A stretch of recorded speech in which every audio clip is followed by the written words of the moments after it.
Welcome to a very special edition of Doc's Daily Dose for Dads prescribed by Dr. Harrison. Today is my AMA Ask Me Anything event. And we got an overwhelming response. At least I thought it was overwhelming. We've got a total of 34 questions. Now, first off, I just want to say thank you for everyone who sent in questions. I really appreciate that. I love the fact that you're looking to help your children, your parenting skills, everything else.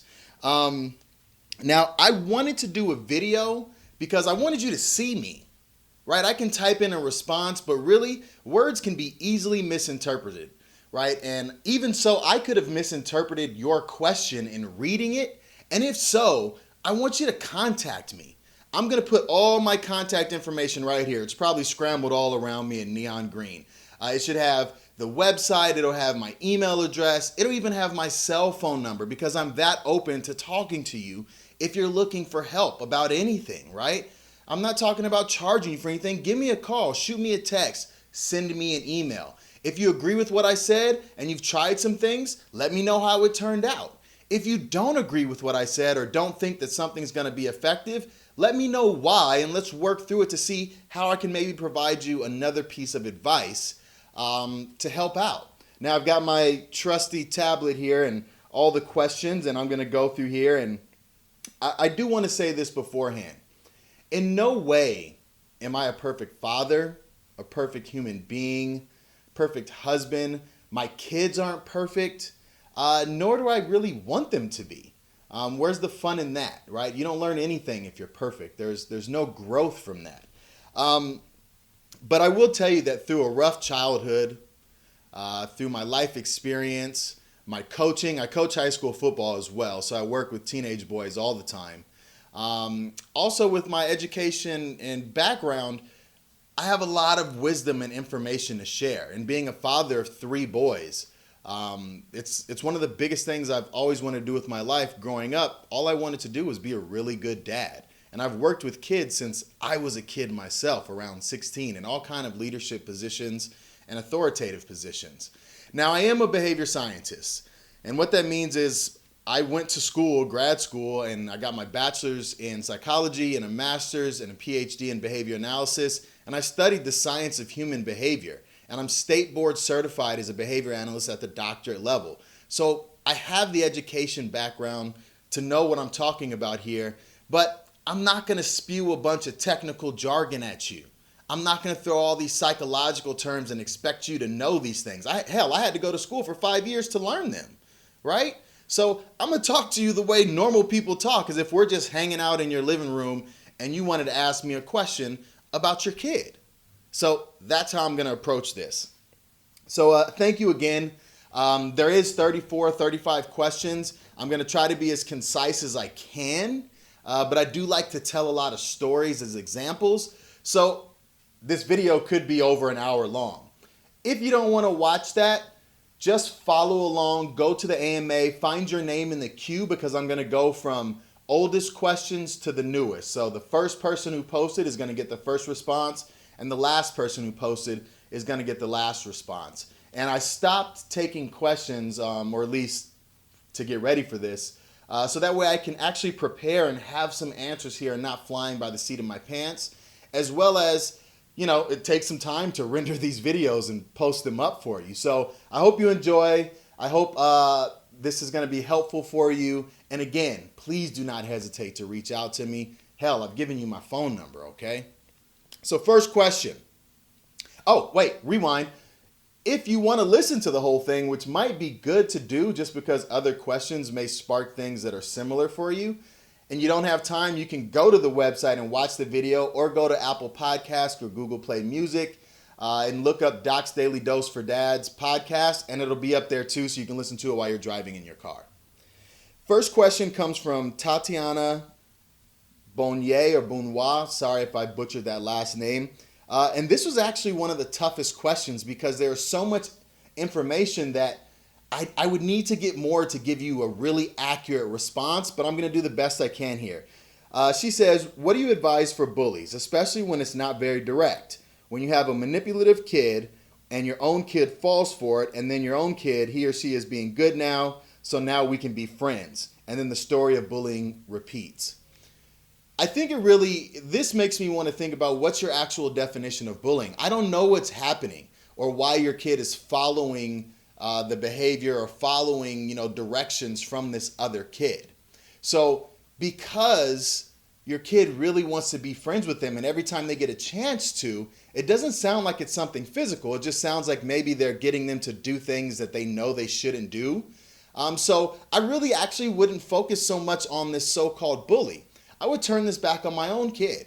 I would find out what is it about this other kid that you like so much? What interactions do you guys have that's so rewarding for you that even after getting in trouble with this kid, you want to go back and be friends with them? And I wouldn't just ask them that. I would try to observe that. Now, that means you may go to a park and see them playing, or if they're on the same basketball team. But if you can't walk into the school and watch them on the lunch yard, invite the bully over. Bring them to the house. Let them have a play date and see what's going on. By observing what's happening, you'll be able to get a lot more information than just trying to ask your kid at a young age, why do you want to be friends with this person? I don't know why they want to be friends with them. I would have to see what it is that's so rewarding about this relationship that when, things aren't going bad and they're going good, that it's so much fun for your kid.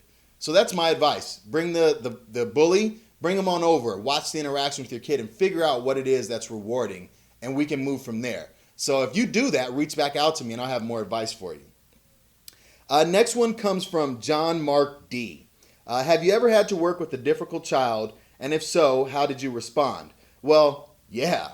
I work with difficult children all the time, difficult teenagers all the time, for a very long time.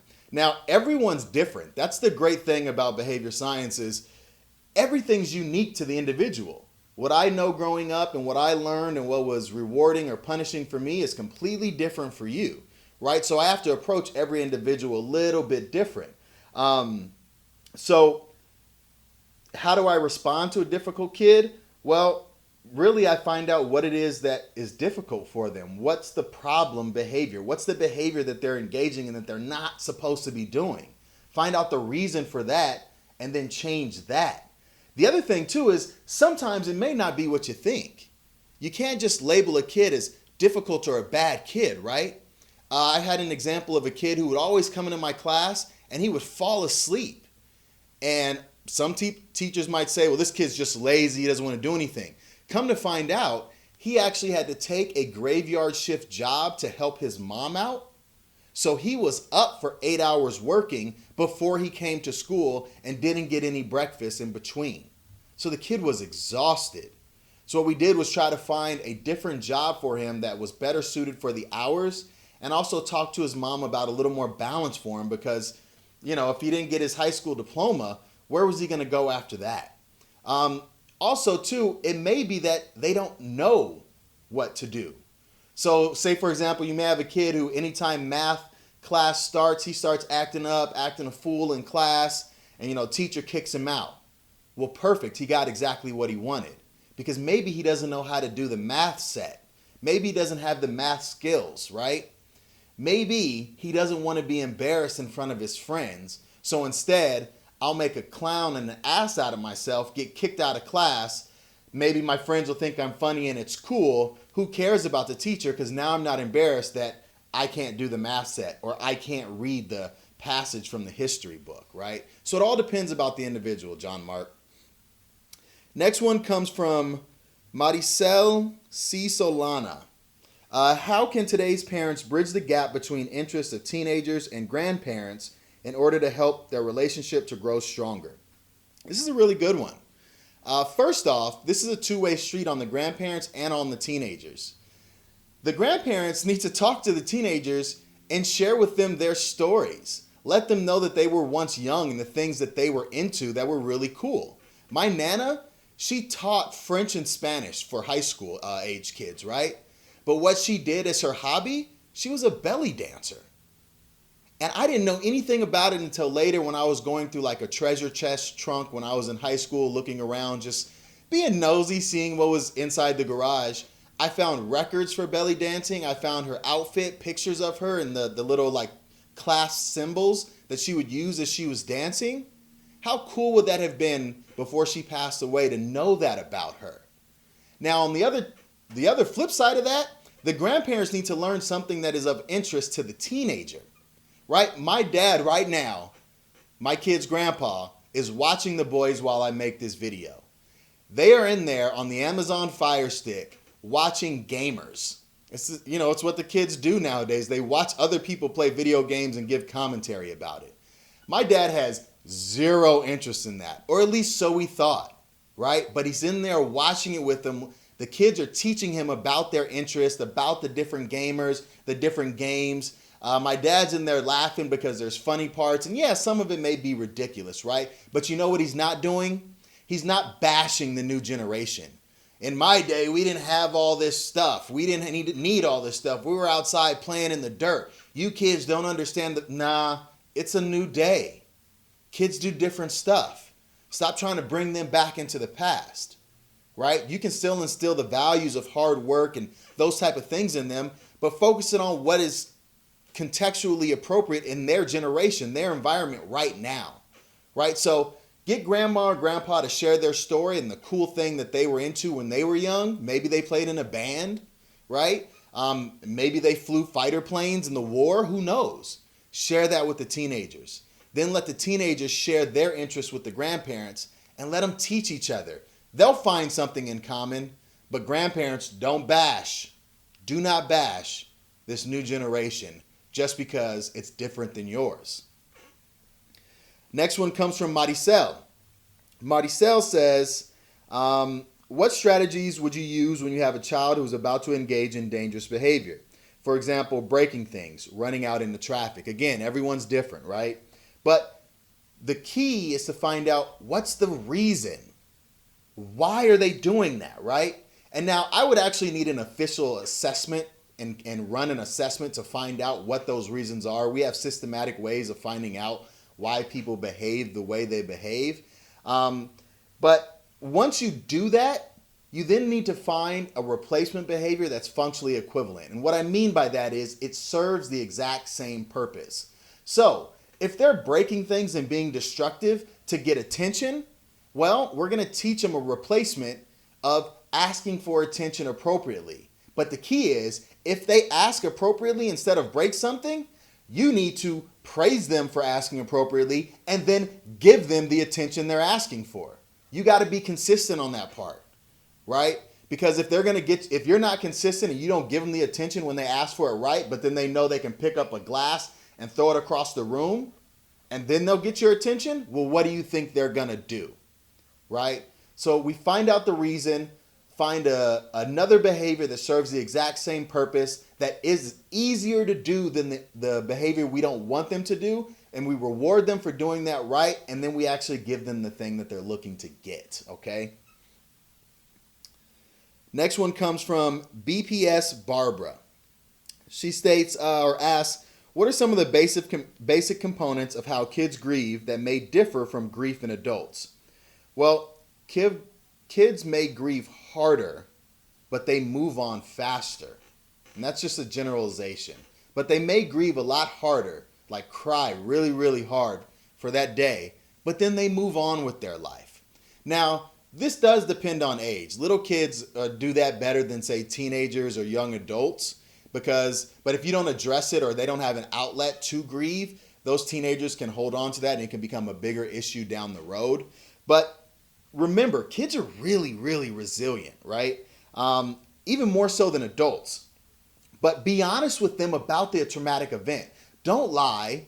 Don't sugarcoat. Tell them that in a way that's age appropriate, but be honest with them. And then let them share their feelings. Stop giving them advice or telling them, I know you might feel this way, but this is how we have to handle it. Stop telling them how they have to handle it.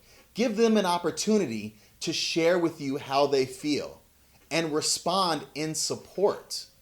You don't always need to be telling them what to do. Sometimes they just need to be heard. Sometimes they just need an opportunity to share how they are feeling. And I think that's the best way to approach that grief as opposed to trying to take it on for them, because you can't. They're going to grieve in the way that they are going to grieve. But again, younger kids tend to grieve really hard but move on really quick. And we can take lessons from that as adults. Stop living in the past. Everything's right now. Move forward, okay? Next one comes from Sheena. When your kid is being bullied, should you talk to the kid, the parents, the school? What's the first go-to? What if parents of the 3 bullies deny their kids' behavior? All right, Sheena. I might lose a lot of people here in this video. And I'm going to have a cigarette as I tell you my process for dealing with bullies here. Now, I want to say this.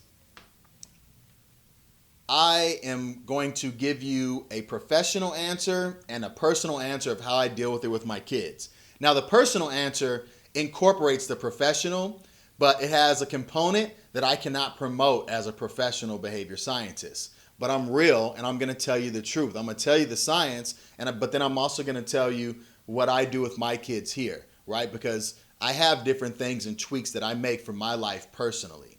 Now, some people may tell you, oh, avoid the bully, go around a different way to school, know where they're at, stay away from them.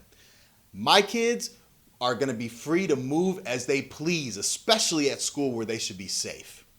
I am not going to make them avoid someone, right? Or just, run away from and escape something that's bothering them. Because what happens if you do that and they're successful, they avoid that bully and never get bullied again, guess what? They now learn that when something they don't like comes up, they can simply avoid it. And if they keep being successful in avoiding that, well, what do you think they're going to do as adults? They're going to avoid every problem they have in their life. So here's my 3-step process for bullies. First 2 steps, professional. Third step, personal. And my kids all know this. If someone's bothering you, the first thing is you, yourself, child, tell that kid to stop it. You don't like it. Leave me alone. I want my kid to be able to speak up for himself. I want my kid to be able to stand up for himself. And I want my kid to be able to say, no, I don't like that. Not just to kids, but to adults as well. They have the right to have their safe space, especially in a place like school. So no way, no shape or form am I going to promote them avoiding something. No, you tell that person, I don't like it, please stop it. Let your kid handle things first. Now, if you say that and the kid continues to bully you, now you go to an authority figure. That could be your parents, that could be the school or the principal or the dean. It could be in a situation that's not in school. It could be going to the police. It's now the authority figure's responsibility, and the onus is on them to take action. Protect this kid, right? If you want to go on and call the parents, you can do that, but you have to be very careful about that, right? The key to that is you got to stick to the facts. Because if you don't, you now have an argument about character. If you stole my wallet and I ran you down and caught you, and I'm like, you stole my wallet, but I had to do this, but you don't know, my wallet's in your hand. My wallet is in your hand. You took it from my person. That is a fact. You can't dispute that. But if I run him down and start calling him all kinds of names, you thief, you dirty SOB, all kind of stuff, now we can say, you don't know me, you don't know what I've gone through, and now we have an argument about character that has nothing to do with the fact that my wallet is in your hand. So be careful when you call the other parent and stick to the facts of exactly what happened, not about the character of the other kid. So tell the kid to stop yourself, then go find an authority figure. And the authority figure now has a responsibility to do something. After that, personally, I tell my kids, if you've told them to stop and they don't, you tell an authority figure and the authority figure does nothing, or the authority figure talks to the kid or disciplines them and it continues, third step, defend yourself. I'm not advocating for violence. I don't want my kids getting in fights. But if you've taken all the proper steps that you were taught and someone is still bothering you, what are you supposed to do? As a grown man, if someone showed up at my house right now yelling and screaming because of this video I made, I'd be like, look, I want no problems with you. Please leave my property, right? Please, just stop. Leave us alone. And they kept going at it, or they left and came back the next day. And then I called the police. Police came out and took care of it. We got a restraining order. They show up again. I call, and even with the restraining order, they go to jail, bail themselves out, and they show up to my house again. You better believe I'm taking care of my stuff. I'm handling it for me and my family. At that point, I've done everything I can do appropriately in the right vein to make sure to get you to stop. And if you don't want to stop, now I'm going to take it into my own hands. Now, again, I'm not advocating violence.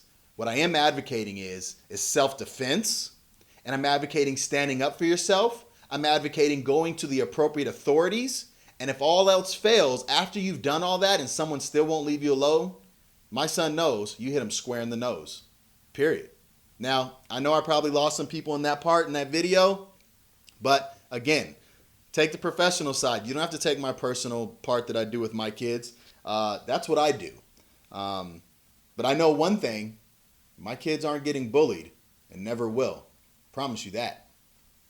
Because two, if I show up, if the school calls me and says, your son just punched somebody, I'm going to come in, I'm going to excuse all the adults from the room, and I'm going to talk to my son. What happened? And he'll say, Dad, I told him to stop and leave me alone. He didn't, so I told the teacher and the principal. They had a meeting with him, they talked to his parents or whatever, and then he kept, and now he came back and started messing with me again.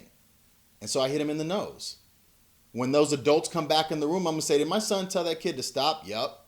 Did he tell you guys, and did he tell you guys to take care of it? He went to the appropriate authority figure? Yeah. And we talked to him, but, and I was like, so he told him to stop, came to you guys as you instruct him, and the kid kept doing it. What is my son supposed to do? We'll take that 2-day suspension. Come on, son, we're going home, right? I'm totally okay with that. You don't have to be, but I am. All right. Next one comes from James Ngugi. I think that's how you spell it.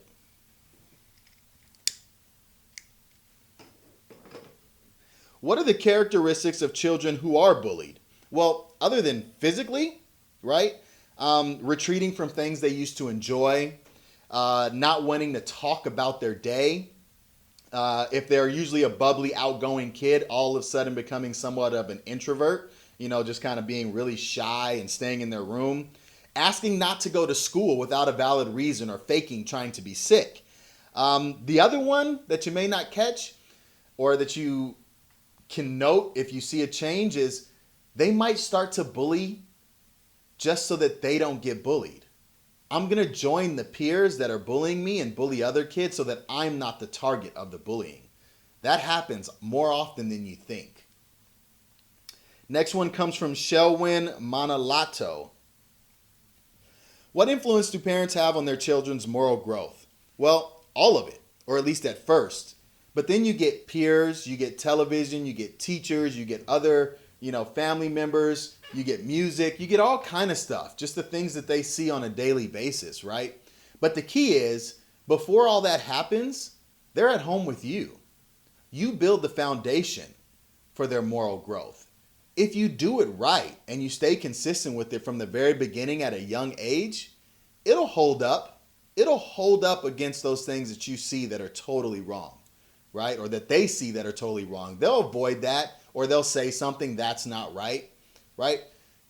Kids will follow suit in whatever you set out for them. But if you don't set out anything, well, then they have to look for someone else to give them the path. Next one comes from Miss Jenny. Kids still care about what their parents think, but the peer influence is sometimes greater. How can it be assured that kids know what's right and wrong for them and others, and how can parents help? Miss Jenny, something you probably already know that I hate to tell you, you can't be assured. You can't be assured of anything besides the fact that the sun comes up, it goes down, and one day we're born and another day we die. That's pretty much it, right? But going back to the previous question, you can set a foundation. You can teach them right from wrong. You can praise them and reward them for the things that they're doing that are right, right? Also, when you see another random kid, that goes on the stranger too. If my son holds a door open for you, don't just walk through, say thank you to that kid, even if he's not your son, right? It takes a village. It takes all of us. But you know what else will show them right from wrong? The consequences, whether they be yours, their peers' consequences, their consequences at school, or the consequences that happen naturally out in the world. So again, it's really about setting a foundation, right? They'll learn if you've done it right over time and praise them for doing things well, and then they get out with their friends come middle school and it's more influence and they get in trouble, they'll get it, but don't expect your kid to be perfect. They make mistakes just as we do. We all make mistakes. Why would you want a perfect child anyways? What kind of fun would that be? There'd be no journey in that whatsoever. Next one comes from Natalia Kvitovska. Sorry, Natalia. I know I butchered that name. If a kid thinks they might be a bully, how can they tell if they are, and how can they stop being a bully? Well, first off, if they think they're a bully, they probably are. If you think you're an alcoholic, you probably are. If you think you're an addict, you probably are, right? And are they hurting others? Are they going out of their way intentionally to make someone else's day shitty? Are they doing that type of stuff at school? To stop, you can help by having them change the group of friends they're with, change who they hang out with, change their surroundings and their environment. Find something that is of more of interest than the bullying, right? That's a lot of times people say, well, I've tried everything under the sun to see what he's interested in. No, you haven't. There's so many things out there in the world. Have you asked your kid about watching a ballet? What about a hot air balloon and the mechanics of how that works, or riding those? What about X Games type events? What about being a geologist and digging up rocks, or an archaeologist? Right? There's so many other things we never expose our kids to that school does, and then they end up, going on and becoming architects or archaeologists, even though that was never on our radar, right? So find something else they're interested in that is just as rewarding for them as bullying, right? And find out why they're doing that. And then also have them admit it, because once they admit they're a bully, it's hard to, debunk that or renege on that admission. And then if they do admit it, you need to go apologize to the people that you hurt publicly. Do it. Go say I'm sorry. Next one comes from J Gawson. There we go. What are some of the best methods for disciplining kids that parents would be well advised to employ? I got two things for you. First off is the concept of discipline. We think of discipline as after the fact, reactive. Discipline is about being proactive. It's about teaching a skill for people to be disciplined. Discipline is not about punishment. We throw that word around. Punishment's not even about punishment. Nothing's punishing unless it decreases that behavior over time or stops it in its tracks. If you think spanking a kid, if you spank a kid for doing something wrong and then they go and do it again, guess what? That spanking wasn't a punishment, right? It's only a punishment if they stop doing it. Discipline comes before the fact. So this brings up the concept of proactive versus reactive. And I'll give you an example here. You get more of the thing that you want or don't want by how you respond. If I'm sitting in the living room watching my game, right, and I'm really into football, like I said, I coach football, so I'm watching my game, and the kids are in the room going berserk, just absolutely bananas. They're hitting each other, they're breaking stuff, they're loud, they're messing up their room, all kind of stuff. It's very easy for me to get up, go in that room, yell at them to stop, and then come back out to the couch. Now they feel shitty for being yelled at. I feel shitty for yelling at them. I just missed the part in the game, or if I paused it and come back, now my mind's racing about, how upset I am, and now I watch the game and I'm totally out of the thing that I was enjoying. That's really easy to do. You know what's harder to do? What's harder to do is to be sitting there watching the game in all my enjoyment as my team's winning. Realize the boys are really, really quiet. They're behaving themselves, I think, or either that or maybe they're getting into something. I don't know. And so I get up and I quietly go to their room and I peek around the corner and I see they're playing nice together. They're laughing. They're having a good time. They're building Lego set together and just saying, knocking on the door, hey boys, sorry to interrupt. I just want to tell you, I really appreciate that you guys are playing so nice together. I love it when you guys do that. And Daddy, how much Daddy loves watching the game and it's letting me watch the game in peace.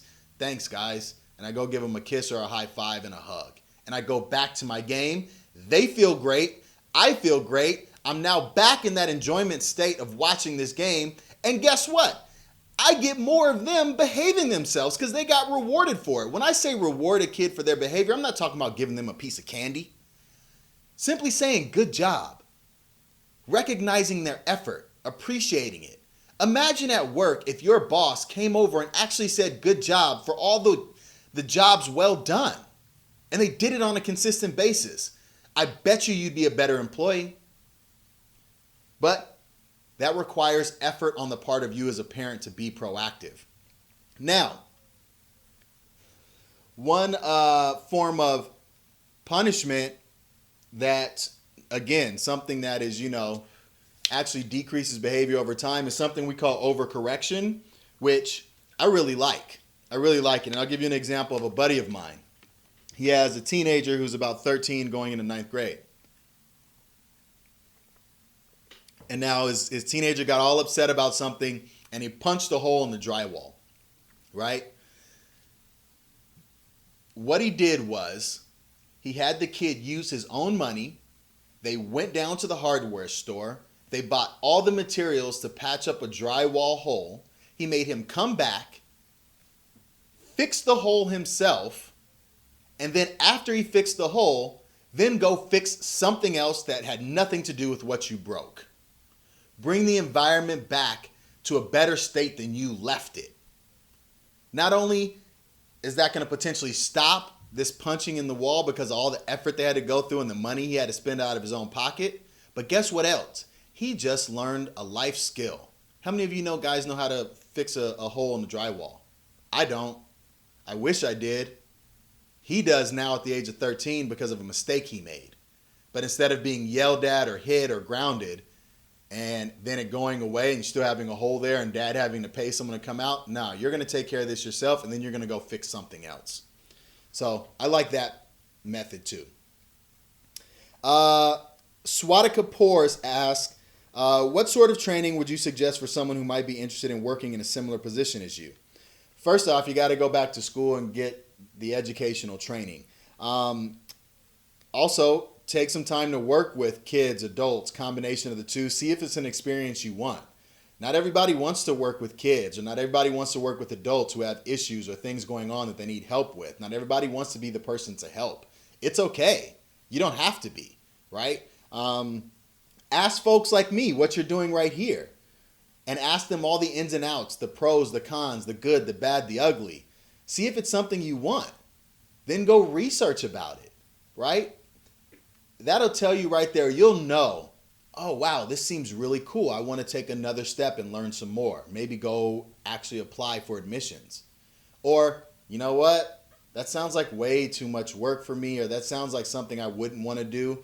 The main reason I didn't go towards couch therapy as a psychologist was because I didn't want to spend my entire day listening to someone's problems and then telling them, how to cope with those things. Instead, I wanted to observe and measure things and show them scientific ways to change it. And not only change it, but change it in a way where when you observe and measure it after it's changed, you can see the difference.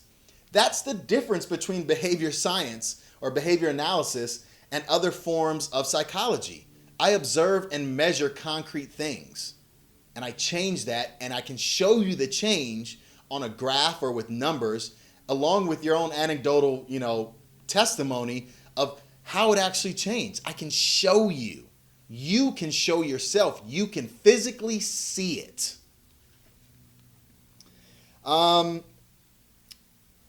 Shinder2K says, how can a parent go about raising an emotionally well-adjusted child? The easy answer to that is be emotionally well-adjusted yourself. Model that for your child. In modeling that, you'll be able to teach them how to be emotionally well-adjusted, how to handle things, how to approach things with a good emotions and solid foundational emotions. But you can't sit there and tell them not to have a temper or, fly off, every time they're angry and throw things when you yourself yells at the top of your lungs when you get mad at them.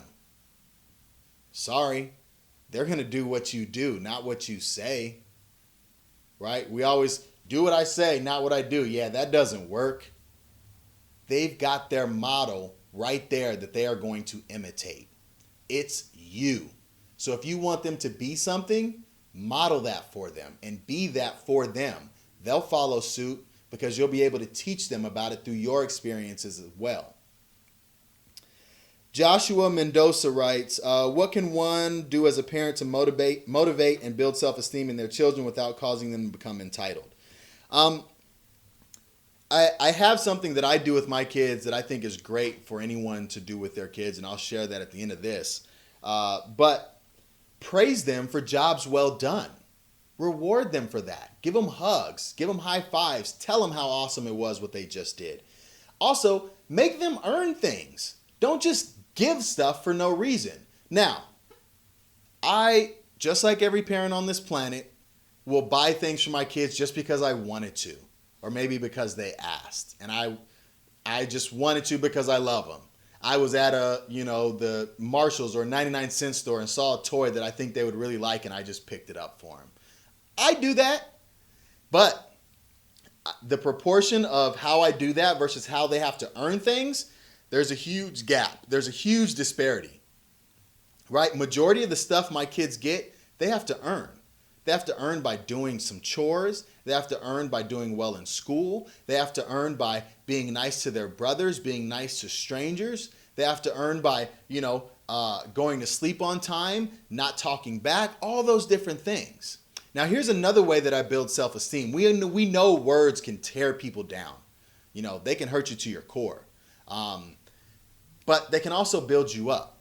Now, there's 2 times during the day that I have a specific saying with my kids that they repeat back with me that we say with all 3 boys, and I do it without fail every day. When I take them to school, as I drop them off, I tell them, I want you to have a good day, work hard, be a good leader, have fun with your friends, and listen to your teacher. What I think are the 5 most important things for them to do. And then I say, what does daddy always tell you? And I have them repeat it to me as I say it, and we say it simultaneously. I say, you're smart, you're kind, you're important, I'm proud of you, and I love you. And then I give them a kiss and a hug, and I send them off. Every day, without fail. That is being ingrained in them. Those words are sharing with them all the things that I think they need to do to be successful, not just at school, but in the world, and the type of person I want them to be, the type of person they've become and that they are, right? And then every night when we lay them down for sleep, I go, okay, I ask each one individually, what are you thankful for today? After they tell me, I ask them, what did you love about yourself today? After they do that, I then tell them what I'm thankful for. I then tell them what I love specifically about them that day, what they did, something they actually did. Not just I love you because you're my kid or because you're so cute or you're so bright. No, I love the fact that you made your brother laugh today. I love the fact that you held open that door for that random woman today, right?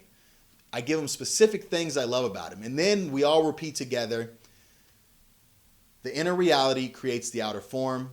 The universe bears no ill will to me. I bear no ill will to it. And I become what I think about. Now, I can't take too much credit for that last one. That I took pieces from Felicia Rashad, Miss Cosby from The Cosby Show. She was talking about what her mom used to do with her. And also from Vishen from Mind Valley Academy. I will give those shout outs because I got to cite the sources. I didn't come up with those myself. I just took a collection of pieces of things they were doing and made it my own. But it's a wonderful way to end the night. And then I give them a hug and a kiss and I go off and enjoy, an hour or two with my wife while they're down. Next one comes from Marathon Pasuli. What can schools and colleges gain by collaborating with behavior analysts? How receptive have schools you have dealt with been to the idea? Well, I think what they can gain is a solid understanding of human behavior, right? A solid understanding of ways to manage the classroom, to manage your teachers and the employees and the staff, to be effective leaders. But it's a two-way street. I also want to learn something from you, right? You have a different set of skills and have been trained in a different way, and maybe it could be useful and I can translate that into my science here to find out what it is you're doing, right? Part of that is playing nice in the sandbox. It's all about collaboration. Nobody wants someone coming in thinking they're an expert and being a jerk, being condescending, talking over you, acting like you as a 20-year tenured, elementary school teacher, a vet in the game, you don't know what you're doing. Nah, I'm just here to help you in any way I can. You've been doing your thing for a long time, and I love you, and I love the dedication that you've had to these kids. You're helping our future. Let me see if there's anything new that I can help you with, right? But when I walk into schools, I'm received really well because I keep that in mind. I'm stepping into their house, so I come with respect and humility. Not everyone does that. And I think that's where a huge problem lies in terms of collaboration. Because most of the time we're talking the same language, but we're just using different words, different terminology, right? And if we can come to a common understanding of what the fundamental thing is we're trying to say, normally it's the exact same thing. We're here to help the kids. And Vicencio says, how did you get started as a behavior scientist? When did you set up your company? So it started way before I even knew what I wanted to be. Well, in second grade, I was asked, what did you want to be when you grow up? And I said, I want to be a basketball player and a good dad, right? And part of that was because I had such a great relationship with my dad. However, at the age of 10, my dad became addicted to crack cocaine. The crack epidemic in the 80s in Los Angeles, that hit our house hard. And my mom had to work 2 jobs to just make ends meet because he was no longer working. And my sister, she was younger and she got kind of pushed to the side with a lot of things, especially because I was doing so well in athletics. And it made me sit back and observe people. I went to a James Taylor concert at the Hollywood Bowl the other night, and as much as I love James Taylor, the thing that was just right below enjoying him singing at 70 years old, which he was rocking it, man, was the fact that I could sit and see all these people and I could people watch. Because the first step of behavior science is to observe. And then you can start to measure things. And so my mind was just all over the place. I was just watching everybody, which way. And when I got to college, I had an undergrad professor for Psych 101, David Lopato. And he was a very dry, monotone. He talked like this, and he told all his jokes in the same tone. So if you weren't paying attention, you would have missed it. But I thought he was hilarious. And the thing I loved about him was he would put us out in the school, in the environment, and say, go out into the town, go out into the school, do these things, observe, and record how people are reacting, right? And that got me going. Now, I had plans to play professional ball. Now basketball wasn't it anymore. I played college football as a 4-year starter. I was, freshman college athlete of the year, all conference 2 times. But my senior year, the inside of my ankle touched my groin. No one hit me. It was just a really weird play, and I landed wrong, and things just snapped. I knew sports were done for me. I was casted hip to toe for 8 months. It took me 1.5 years to walk again. I had to come home after school, and I had plans of going to tryouts for, different professional teams. And if I didn't make it, I had a really good paying job in Iowa from helping a nonprofit the summer I stayed there going into my senior year. And I was going to stay in the Midwest, right? But all that changed, and it brought me back to California, which I'm thankful for because I wouldn't have met my beautiful wife and have my 3 kids and be around my family. But after that, I was teaching at an elementary school 5 days a week, right? Normal teacher with all the stuff that comes with going home with. I was working graveyard shift 3 days out of the week at 24-Hour Fitness. And on the weekends, I was a bouncer at a club. I was spinning my wheels and burning the candles on both ends. And I just didn't know what I wanted to do. And I was like, I've always enjoyed school. Maybe I should go back and go to graduate school. So I contacted Professor Lopato, and he was like, check out behavior analysis. Because of your love for observation and measurement, it might be a good fit for you. And so I did, and I started researching the science and learned the basics, just what I could off the internet. And then I started researching grad schools, and I found one that was going to work with me as a working adult. And I spent 5 years while working full time and coaching high school football, with my first child being born the first year I was in grad school and my second one being born the third year I was in grad school, to get my master's and PhD, right? So that's how I got into it. I just wanted to understand my family more and understand people more. And to me, it made more sense to observe and measure than to assume what's going on in your head while you sit on my couch. Now, I set my company up a couple years ago, around I think like 2.5 years ago. But like I said earlier, I've been working with kids and adults in leadership or authority positions since I was like 16 myself, starting in after school programs as a coach or a tutor, all the way through working in elementary schools to middle schools, high schools, and graduate school. The only place I haven't taught is undergrad. So hopefully that answered your question. Next one is from Melissa B. Where do you see your learnings and teachings of behavior scientists in the next 5 years? Renaissance Behavior, my company, it is going to be the go-to resource for parents. It is going, especially for fathers. And now people might say, well, why do you focus on dad so much? It's just my lane. I have a really good relationship with my dad. I've got 3 boys, but everything I say is useful for parents. I just gear it more towards the dad because I don't have a daughter. I've taught girls and worked with young girls, but you know, I don't know what it's like to have a daughter as a child, right? But I see a facility that people can come to for resources. I see a podcast. I see a show. There's a book that I'm working on. We're working on a documentary this summer, which is going to be dope. It's going to be awesome. We're talking about sports and athletics as well. I'm actually working with a partner of mine in New York on creating a certification for trainers to work with children with disabilities, with autism, with Asperger's, with ADHD, because it's one of the populations that is the most unfit, right? So we want to make sure that they're having just as healthy of a life as anyone else. We're working on a theatrical performance in a black box, a very intimate setting, to make parents kind of cringe and ask questions about what they're doing.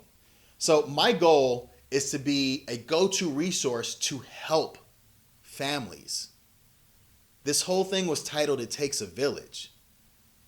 I don't have all the answers.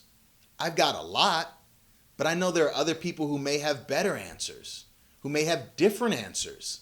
But if we're not all working together, then we're at this alone, man. And there's no manual on how to raise a child. And if there was a manual on how to raise a child, I wouldn't trust it. I would take what I thought would work for me and try it. And if it didn't, I'd toss it out. And if it worked, I would keep it. Okay? So I really don't see it being as much of a company as I see it being a movement. Now, if you think I'm bullshitting, you look up Renaissance Behavior in 5 years. You're going to see me, the company, and all the people I work with and all the families I work with doing great things. I have no doubt about it in my mind. That vision is there, and I am busting my ass to make it happen. And not just for me to reap the benefits, but for all of us to reap the benefits. And I genuinely mean that. I genuinely mean that. Next one comes from Albatross. Ooh, I'm sweating up in here. It's getting hot. You guys got me all riled up. All right. What would you say is the most frequent misunderstanding people have about behavioral science in general and your work in particular? Anyone who knows anything about behavior analysis usually ties it synonymously with autism treatment, right? And it's because we found a niche and we've worked really well with it within the field. And I don't know the percentage, but I'd say a good 85% of the people in my field either teach or work with adults with disabilities, children with autism, traumatic brain injury, ADHD, those type of things.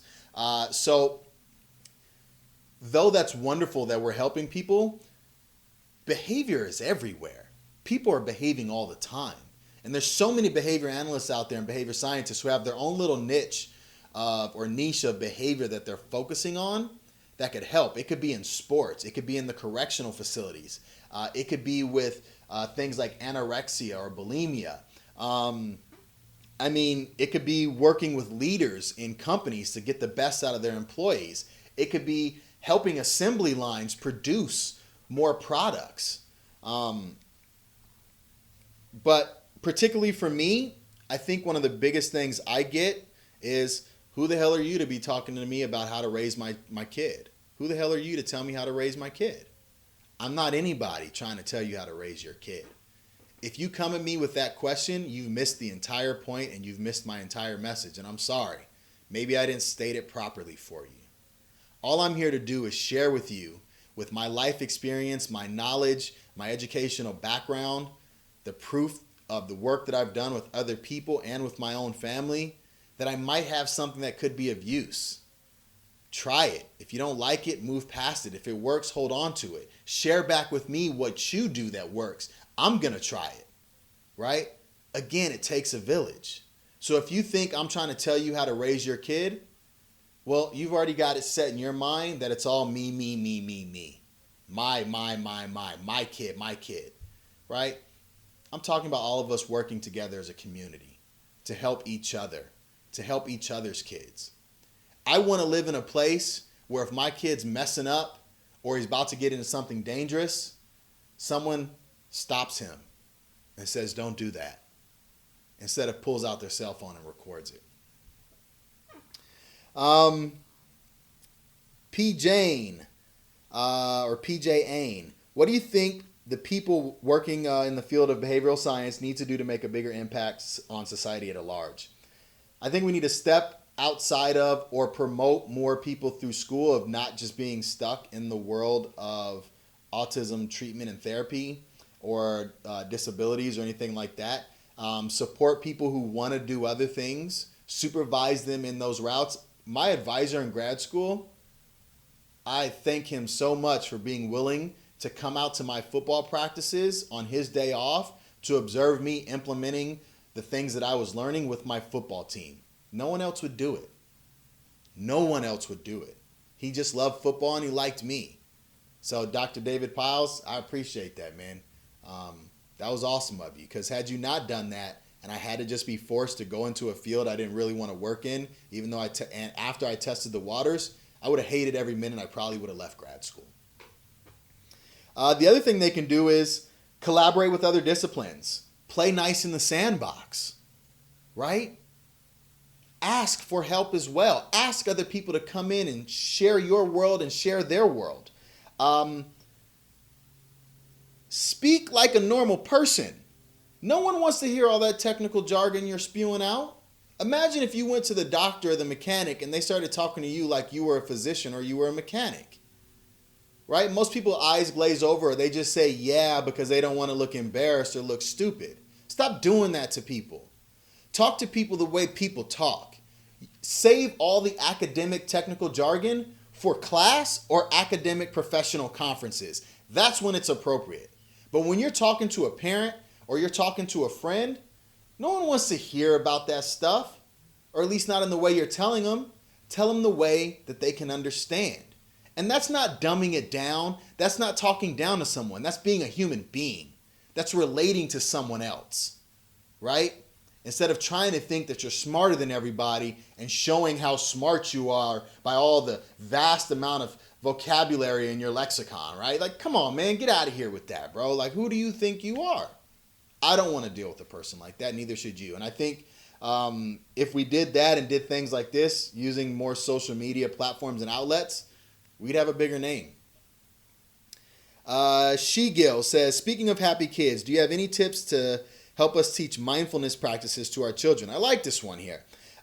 Some schools are already doing it. Instead of detention, there's a mindfulness room. I think that's a great idea. Now, I try to do things like get my kids to meditate with me. They can't do it for an extended amount of time, but it is something that, you know, at least one of them has kind of really enjoyed. I want to bring them back in to do more. The hard part for me was when they started getting, you know, fidgety and it's been past 5-10 minutes, you know, and I still wanted to keep going, breaking my meditation to send them off and then getting back into where I was at. The other thing is I try to get them to take perspective of others in the moment. So when they see someone that may be a little different and they're looking, because kids stare with big eyes, I'll be like, why don't you go ask them what happened? Or how do you think it makes them feel when people are staring at them all the time? Or how do you think that homeless person feels standing there on the side having to ask for money? right? Having them stop to put themselves in other people's shoes. I also do things like I stop them from harming little insects like ants or bugs, or smacking a tree just for no reason other than to be destructive. They're like, don't do that. Like, that ant has done nothing to you. That tree has done nothing but provide oxygen for you. Or like, oh, there's a bug. Is it bothering you? Is it hurting you in any kind of way? If not, just leave it alone. It's not going to do anything.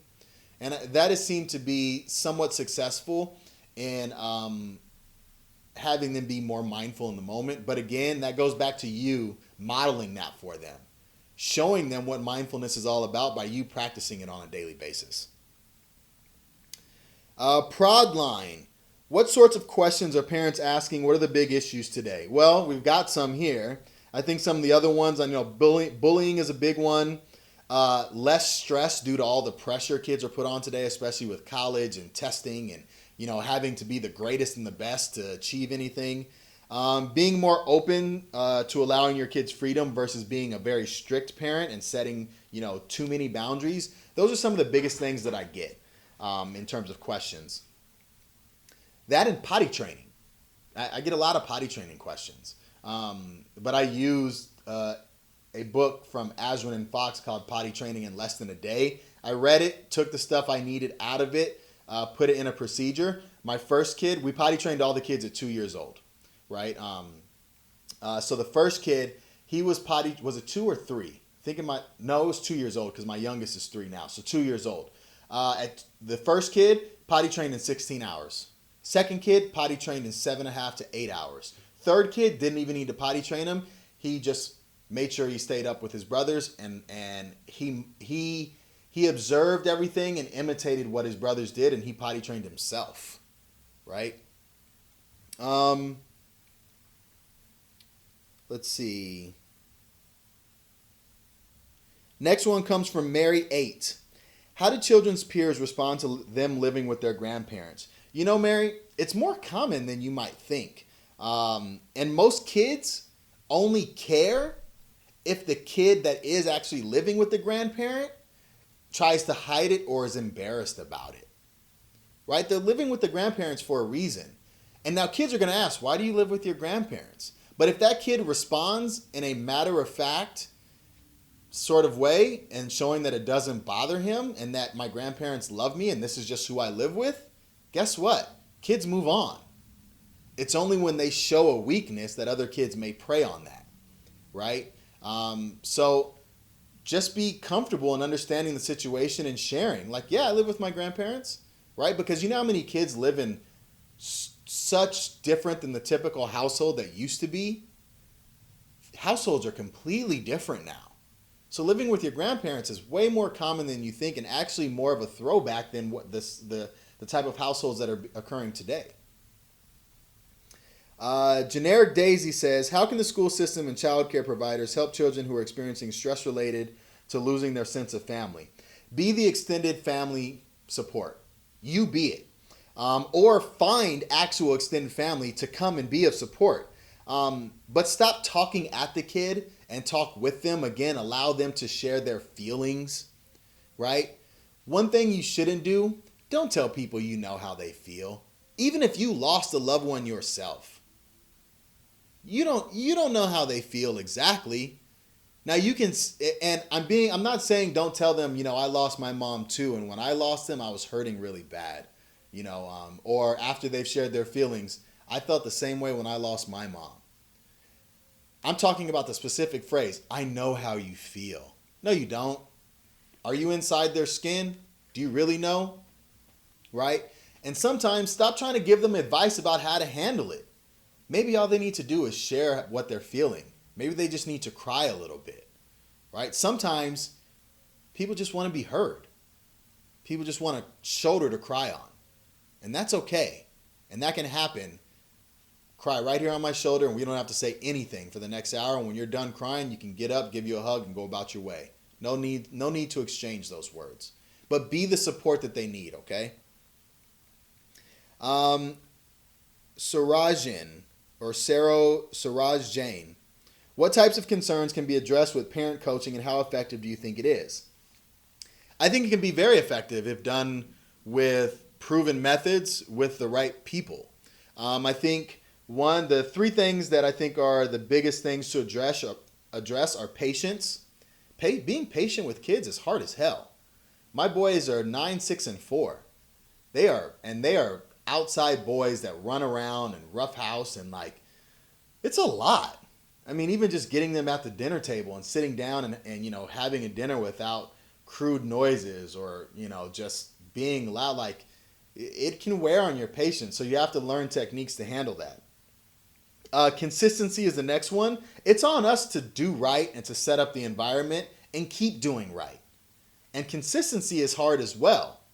It's very easy to just be like, you know what, I started that, but I just can't do it right now. I'm too tired. Or, you know what, I don't even care. You guys just go do whatever you want. You got to be consistent on whatever it is that you've set as the foundation in your home. And the last one we talked about before, which is be proactive.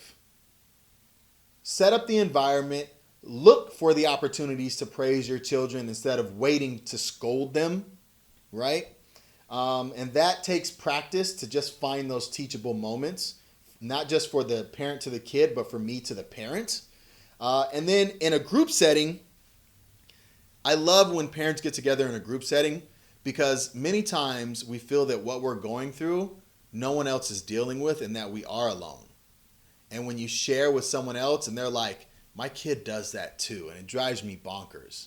Or, my kid used to do that and here's how we stopped it. Or they all smile and laugh and nod in agreement like, yeah, but we know what you're talking about. We know exactly what you mean. Sometimes knowing that you are not going through something alone can really help in terms of a support network and keep you moving instead of drowning. Julius Crisaldo P, though, says, how have your life experiences helped you to become a better parent and a better analyst of the causing of troubling behaviors in children? I talked about my dad a little bit. Growing up, I was put in situations and events and circumstances that no kid should ever have to go through or see. There was a time I remember it was just me and my dad, and he couldn't wait to get his fix until my mom came home. So he drove me out, left me in the car, went and copped his dope. And as we were driving home, he couldn't even wait to get home. He stopped at a public park, told me stay in the car, and went in the bathroom and used. And he was in there for 2.5 hours. 2.5 hours. Left me in the car. I was about 11 or 12 years old. Right? I've had Christmas presents pawned on December 26th so that he can go get his fix. I've seen him, after he's using in the house in his room, be downstairs in the living room with a butcher knife looking out the window, hiding behind curtains, paranoid. Right? So all of that type of stuff, you might say, well, wow, what's going on with your dad now? We're best friends. I trust him to be watching my kids right now. My dad still taught me a lot because he owned all of his flaws, all of his shortcomings, and he never lied about them. He was honest about them. And it helped me understand about not tagging a person or labeling a person as a bad person. The drug had a hold of him stronger than something I even knew. And I was able, as a kid, to understand, wow, this thing has more power over him than his current love for me in that moment. Because I see his love for me in other moments when he's sober. That's interesting. I need to learn more about this. Wow, my mom is sticking this out and showing unconditional love, even though he's going back and forth throughout the prison and jail system, right? And then seeing my sister, how she's handling it as a young girl, how I'm handling my own behaviors, observing everyone else in the world around me, my friends and their parents. But again, it allowed me to put the onus on the environment and the people doing the teaching or the people running the system, as opposed to labeling someone as a bad person. If my kids don't do right, it's not my kids' fault. It's my fault as a parent for not setting them up for success and teaching them what they need to know. If my students fail, it's not because they're lazy or they're bad students. It's because I didn't set up the classroom towards their strengths as a student for them to acquire the information necessary to pass the class.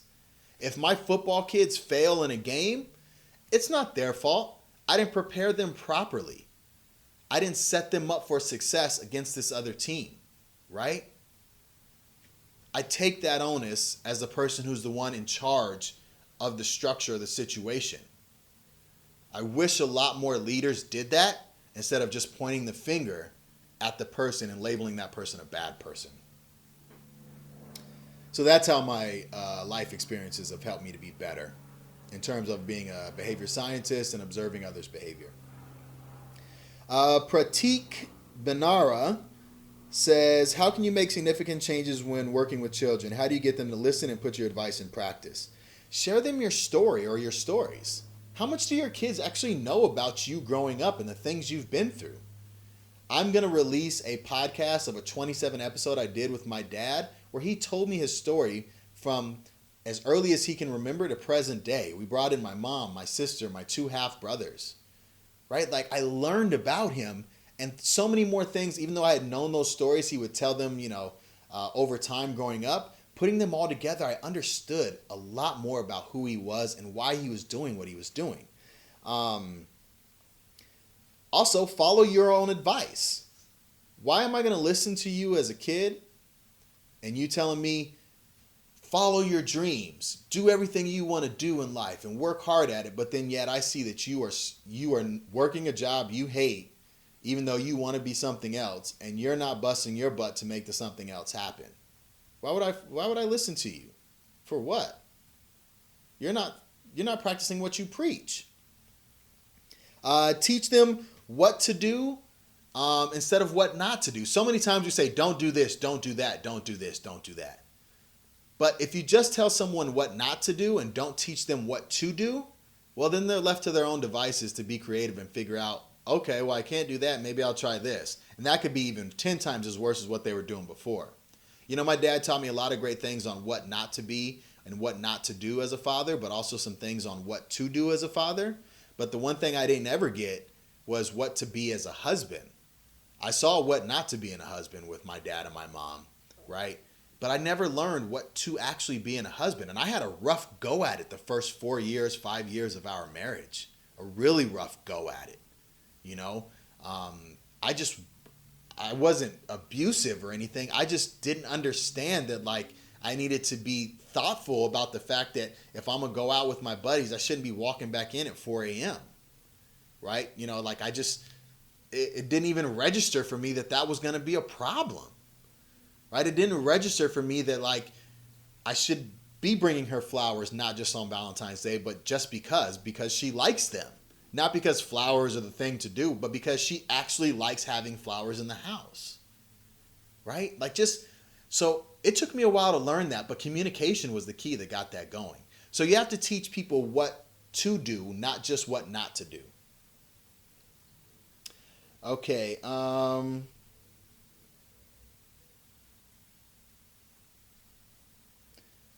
We're going to take a quick pause because I got to transfer this information onto my computer so I have more space in my hard drive to keep this video going.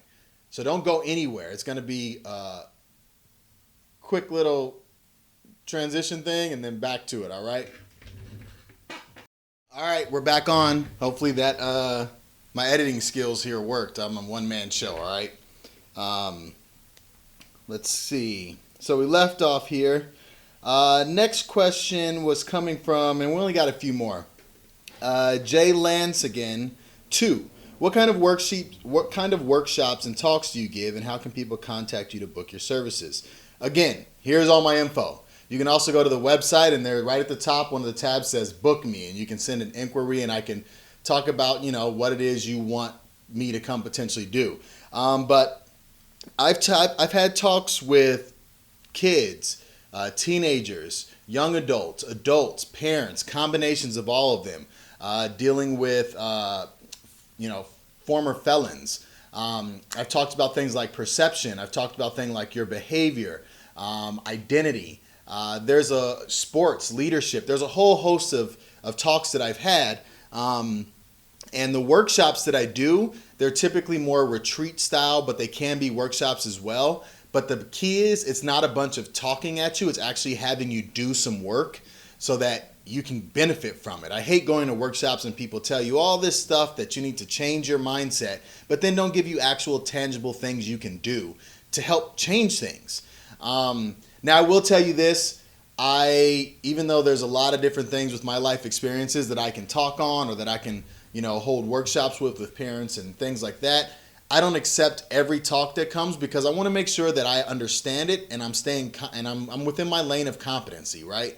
So hit me up. I would really love to come out and talk with you or talk with, whatever group that you work with and see if it's something that could be, viable for both of us that matches with my passion and expertise or the things that I know, my life experience, and whatever it is you're looking to get out for the group that you want to have talked to. So here's all the contact info all around me.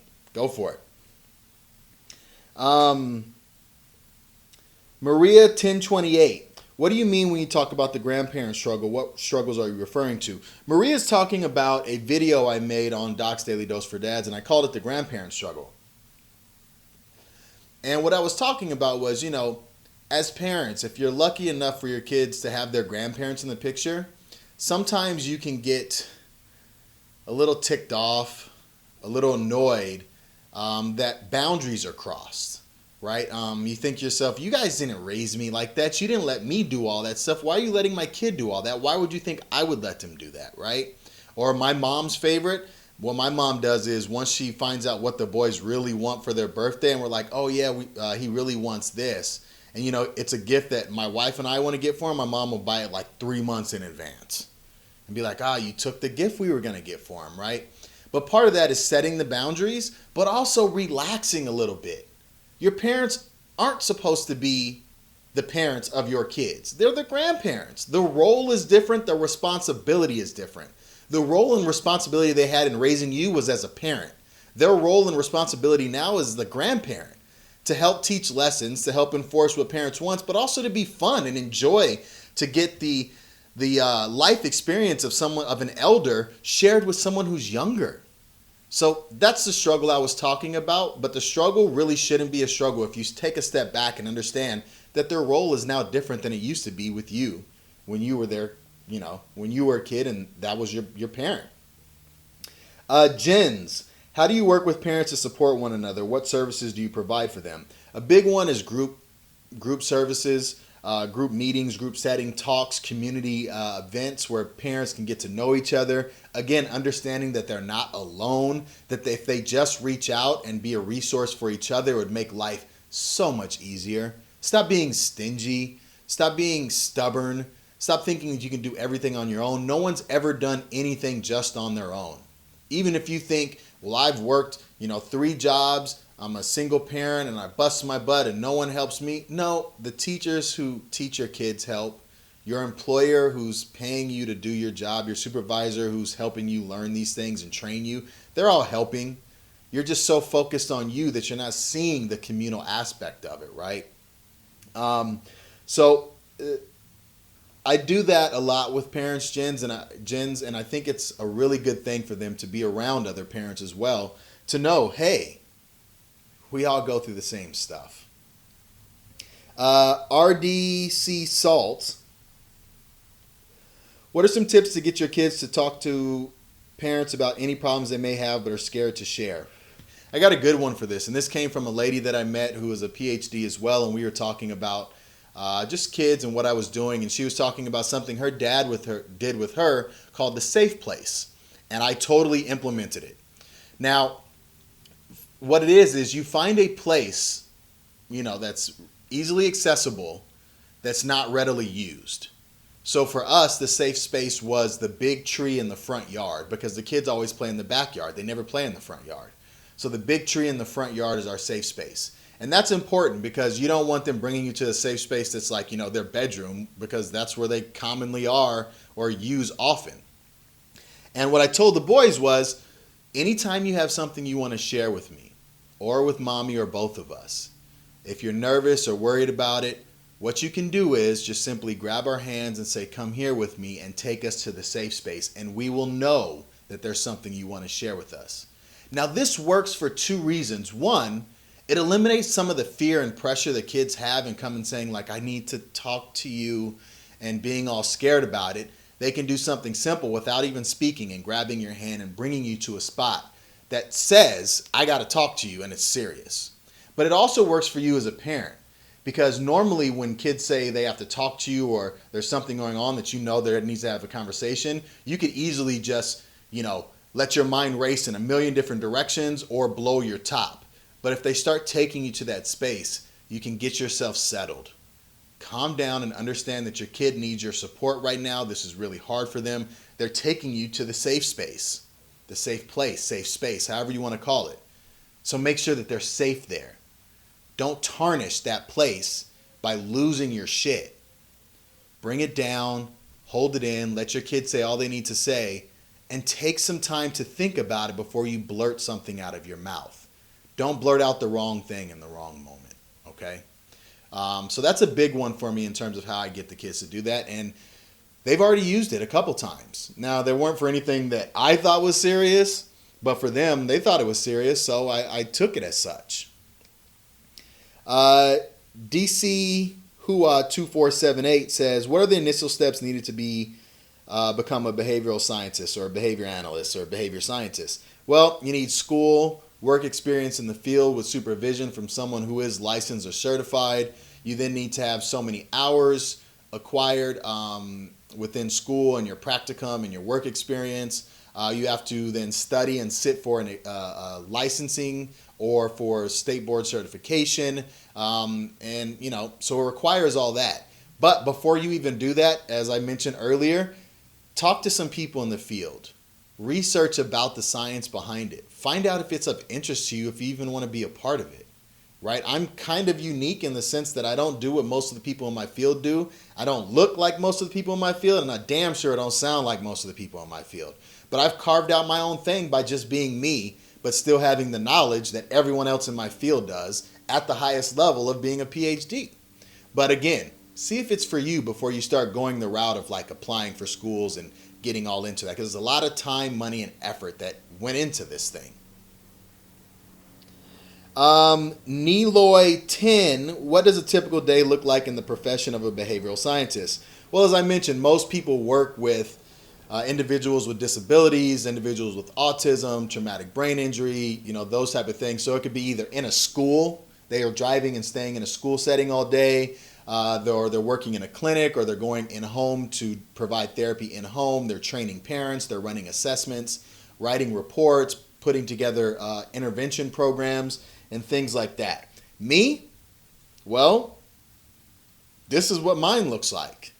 But I've specifically made it a point to do this because I want to be able to get my information and knowledge and love and experience out to as many people as possible, right? And I also just want to be me. I don't want to drive, all day to people's homes or, conduct multiple assessments and write multiple reports for insurance funding. I don't want to do that. I'd rather give talks. I'd rather do stuff like that. I'd rather be a resource. I'd rather help out. I still conduct assessments. I still write intervention programs for people. I still do parent training. I just do it on my own terms, on my own time, as opposed to under the guise of a company. And I also do stuff like this in the podcast and the show and all that other stuff. And I'll just say this too. That's typical, but there are other people who work in zoos. There are people who work in zoos. There are people who work in hospitals, correctional facilities, inside a school, people who work on sports teams. I mean, again, behavior is everywhere. People are behaving all the time. This one comes from Valerie Shoiko, I think. Could bullying be the reason why an 8-year-old kid has become irritable and angry at home? What is the best way to attend to this situation? It could be, Valerie, but it could have nothing to do with bullying. It could be something going on in the actual home. Right? So now again, you would need to at least observe or do some sort of assessment here to find out why they're irritable and angry. But I would just ask you, what is happening right before the irritation and the anger? What is going on in the environment right before that happens? Is someone telling him no? Is someone asking him to do something? Like, what's going on? And then I'd also ask, what do you do after he gets irritable and angry? Because if it's continuing and it's happening only in the home, well then and I don't want you to take this the wrong way, but you're making it stick by whatever you're doing afterwards. So we have to change the approach of how you're handling it and change whatever's happening beforehand. Again, all being proactive, right? It's not that you're doing anything wrong. It's just that you may need to be doing something different to get that out of the way. Luis Sabo, what is the best way to approach your kids when you suspect they might be in legal trouble? And this is the last one. It's a good one to end on here. I'm going to tell you a story. You know, I got in trouble when I was in high school. I've been through some things in my life. I haven't always, been on this path to really help other people. There's a good portion of the time I was me. It wasn't until my knee injury in college that was really a humbling experience for me to, realize that I've been helping people since I was 16, helping kids and stuff, that how much I really enjoyed it and stopped focusing on me. But when I was 16, I got arrested for a DUI, misdemeanor DUI in possession. I didn't hit anything. I wasn't driving crazy on the road. I was driving on a donut tire, like a spare tire, for 6 months, and it was a small one, and it popped. And it was the night after winter formal. Me, my cousin, and one of my good friends decided we were going to go to some club down in downtown LA that was for 16 and older, no alcohol, right? But we had been drinking and smoking and partying all night, and we continued to smoke in the car. When the tire popped, I pulled over, and as I got off the freeway ramp going super slow, I saw about 200, 300 feet ahead of us, 2 cop cars had just let a traffic stop go.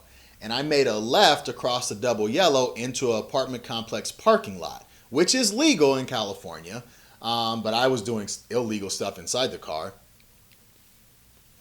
And I parked the car to fix the tire.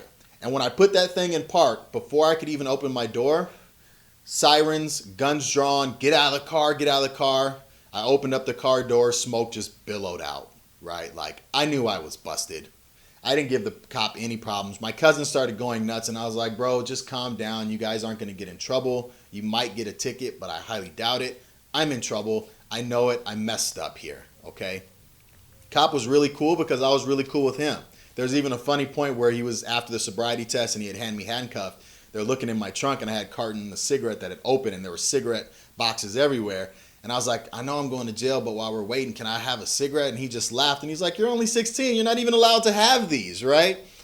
So we laughed about it, and they took me to the station. Now, I'm intoxicated, and I'm high, right? And at 16, they took me to Rampart Division, Los Angeles Police Station, and put me in a cell in a holding tank with 3 other adults. One who was passed out drunk, one who was sitting quietly, creepily in the corner, and the other one who was belligerent. And these are all grown men, right? Grown men. And I'm a bigger guy, but I'm not too big, close to 200 pounds here. But when I was back then, I was like 160 pounds soaking wet, right? Scared out of my mind. They brought me in around 11:30. Around 3 a.m., they're like, we're going to call your parents. Who do you want us to call, your mom or your dad? I was like, call my dad, right? And so they called, but little did I know, the other officer had taken my cousin and my friend home. They drove them all the way back to Pasadena, which was pretty damn nice of them, and dropped them off at home. And their parents called my house and was like, Antonio's been arrested. So my mom was up waiting for the call. So my mom got the call, found out where I was, and they brought me out of the holding cell, cuffed me in the lobby behind the desk, the service desk, where the officers were, cuffed to a chair. So about an hour later, I hear screeching through the parking lot, and I'm like, oh shit, right? I hear some doors slam. My sister holds open the door, and my mom, who's about 5 foot, little Italian lady, she's coming in and she's yelling and she's screaming and she's irate. My dad, who's about 6'2", 240 of solid muscle, black guy who's very intimidating looking, he walked in with a straight face, no expression. And as my mom is yelling and screaming, I'm not even seeing or hearing her. All I see is my dad. And he comes walking beeline towards that service desk door, and he swings it open. And I'm scared out of my mind thinking like he's about to go to town on me, and I can't even defend myself because I'm handcuffed to the chair. The cop even gets nervous and puts his hand on his gun like, sir, what are you doing? What are you doing? My dad looks at the cop, walks right over to me, picks me up, stands me up. I'm still cuffed. gives me a hug, and asks if I'm okay. You see, my dad had been through this. He knows what it was like to sit in a jail cell. He knows what it's like to become a part of a system that doesn't want you to, an institution that doesn't want you to get out and do anything better, that tarnishes you in terms of how you're going to move on and live the rest of your life. He knows that as a 16-year-old boy, I was just in a holding cell with grown men, right? He knows that no matter how much yelling or screaming he was going to do at that moment, that couldn't compare to the fact that I just got arrested. My future for college could be blown. I'm going to have to pay some fees. My friends' parents know, so they probably won't trust me anymore. I'm going to lose my license and my car, right, at 16. I'm going to have to go to court, and I'm going to have to tell my school what happened. I'm now in the system. And there's nothing he could do that would be worse than the judicial system. Right? So he knew in that moment he just needed love and care to make sure his son was okay. So they released me to my parents. We got in the car. My mom's still woofing and going at it. And we're driving. About 10 minutes later, she's like, and where is the damn car? Because the officer let me keep the car without towing it because I parked it appropriately in a spot. And I was like, I don't remember. So now she's even more irate. She drives back to the station. We get the location. We get there. My dad and I get out. We change the tire. My dad hasn't really said anything. And he's like, I'll drive. He's going to come with me. And so we start driving and nothing's being said. And the only thing he said after that was, are you hungry? Because he knew I hadn't ate. I had been drinking and smoking weed too. I'd been probably scared out of my mind. They didn't feed me. And if they did, it would have been some crappy food I probably didn't want. So he knew I probably needed some food in my belly. So he took me to Del Taco, went through the drive-thru, got some food. We got home and he said, we'll talk about this tomorrow. And let me go to sleep. It wasn't that he didn't care that I got in trouble. He was very disappointed and upset that, I could have potentially flushed a lot of my future down the drain. But he knew what it was like because he had been through it. And he knew there's nothing he could do that would outweigh what was going to happen to me. And even if you've never been to jail, try to put yourself in the shoes of your kid at that moment. So if they're about to be in trouble with the law, talk to them, love and care. Seek out to help them, especially if it's the first time they've ever been in trouble, because we all make mistakes and deserve a second chance. So that's what I would say. So that is the last question. But it brings me to the point that I may or may not be the messenger for you. You may rather want to see Dr. Phil tell you, or you might want to see a dude like me who looks like you, who sounds like you, who acts and behaves like you. I don't care if I'm the messenger or if Dr. Phil or someone else is the messenger for you. What I care is that you seek out. When you're asking if you're a good parent, when you're asking and seeking out ways to be a better parent and you're worried about that, that already tells me you're a good parent. So for all of you posting these questions, seeking to find ways to help your kid, you're doing a great job. Keep it up. Keep it up. And let people like me help you or anyone else. And if you don't like what I have to say, then that's fine. But if you don't like it, or if you do take something and try it and it works or doesn't work, all of the above, hit me up. Text, phone call, email, again, right here, right? I want to know, and I will respond back to every single one of you. I promise that. I hope this has been an enjoyable ride for you guys. I hope you spent the time to watch all of it. I hope that it went by fast and I was, at least enough energy for you to stay with it, or you're listening to it in your car, or maybe if you just skipped and heard your own, question and maybe a couple other ones. Either way, I appreciate all the questions. I thank you guys so much for joining, Ask Me Anything here. Check out the website, rebirthbx.com. Check out the YouTube show, Doc's Daily Dose for Dads. Check out podcasts on Apple Podcasts, Google Play Music. All of my social media is at rebirthbx. I'm here to serve you and your families, and I'm looking for you to help me with my family. So I got nothing but love for you, and I really, really hope that I get a call or a text or an email from somebody out there who appreciates, or not so much, what I just did in making this hour-and-a-half long video and editing it all together and putting it together for you. And hopefully it helps your family in some way. Much love. Dr. Harrison signing out.